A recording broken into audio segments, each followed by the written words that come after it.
Borderlands, the Legendary Collection, containing Borderlands, Borderlands 2, and Borderlands the pre-sequel, along with the vast majority of DLC for these games. Borderlands as a series did much to popularize the looter-shooter genre. While not being the first games in this genre, they may well have been the first games that anyone actually cared about in this genre, combining first-person shooting with some light RPG mechanics, and of course a huge number of guns. So let's talk about the games in this collection, and we'll go ahead and do them in order of release, starting of course with Borderlands. I remember back in '09, a friend of mine was very excited for Borderlands. He was very excited for all the guns that were gonna be in the game. Although he was under the impression you'd be able to modify the guns in-game with different add-ons. That is not the case, and I'm not sure where he got that idea from, as I've seen no marketing material that even implies that from the time. Either way, he did talk me into buying Borderlands, and we played through it, and later the 4 DLCs that would be released for it. Now, while the series is known for having a humorous tone, this first game is very light on the humor. There are some comedic elements, but they show up fairly sparsely. And the 4 Vault Hunters you have to choose from don't really have much personality in-game. They would, however, get retrofitted with personalities in later games.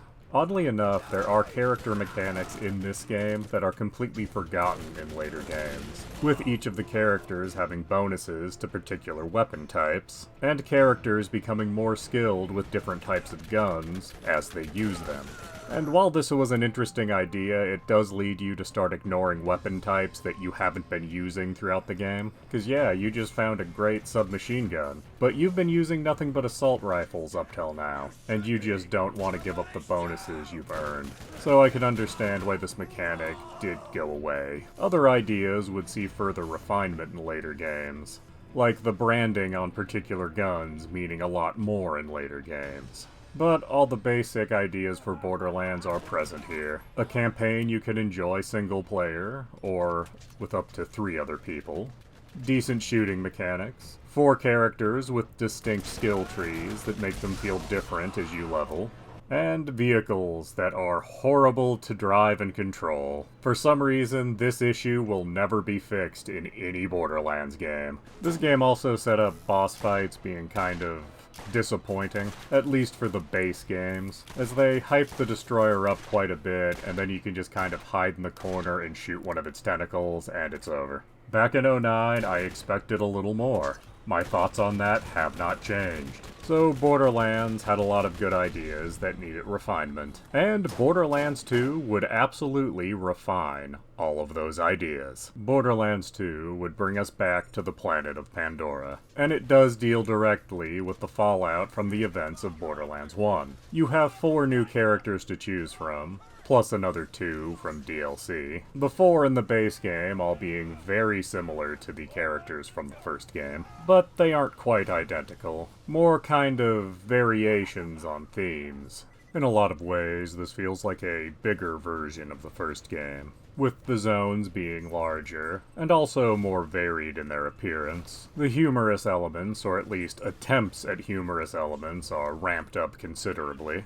Our player characters actually have quite a bit more personality this time, oftentimes reacting to the quests they've been given, and also in zones you can find recordings about them, which flesh in some details. There is a very prominent villain this time around, in the form of Handsome Jack. He is a villain that is more charming and entertaining than any of the protagonists in the game. Like Hans Gruber in Die Hard, he is a presence that frequently communicates with you throughout the game, clearly having a very different view of the world than anyone else in the game, and fully convinced that he is the hero here. He wants to make Pandora into a paradise after all.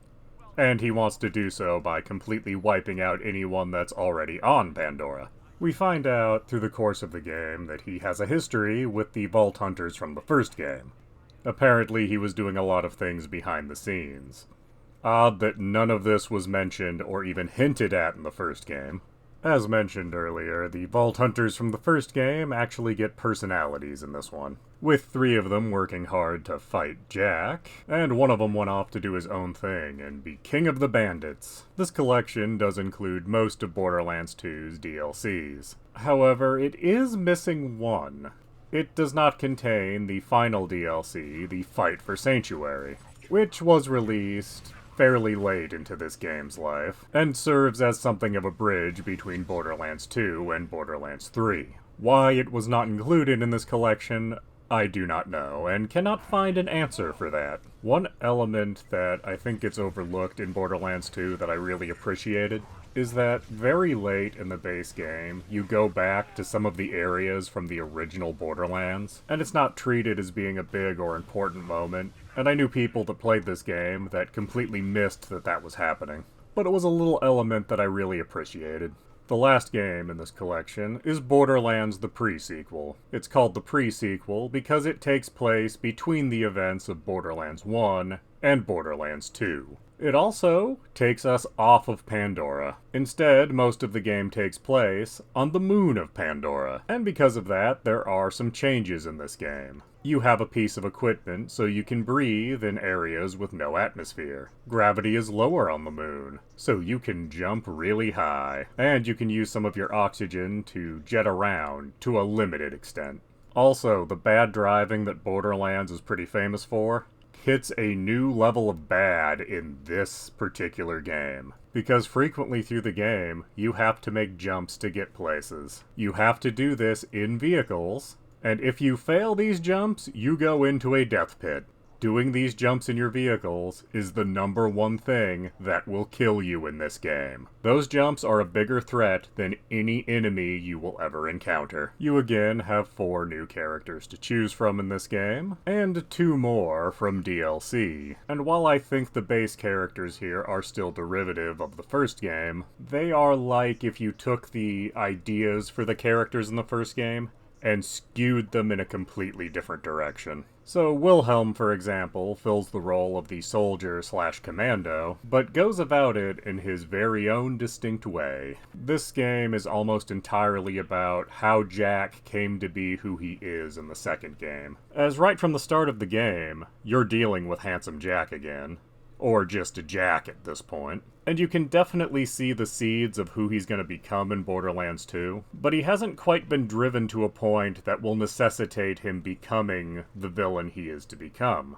And we basically find out in this game that the actions of Roland, Lilith, and Moxie are what lead Jack to become what he becomes. And when you find that out in this game, it makes it much harder to sympathize with Roland and Lilith in Borderlands 2. Because had they handled the situation in this game a little differently, all the events of Borderlands 2 could have been completely avoided. But aside from that, this is actually my personal favorite of these 3 Borderlands. Some people complain about the lack of post-game bosses to fight, but that was never a priority for me. I actually wish the grinder mechanic that's in this game would have shown up in later games. You get the ability to put 3 items of the same type and rarity into a machine, and it has a chance of popping out a better quality item. As you do a lot of just selling items in these games, and it was nice to have an alternative. I know some people didn't like that there were some guns that could only be gotten by grinding, but I've never been obsessed with finding all the guns in these games. But enough of my controversial game opinions.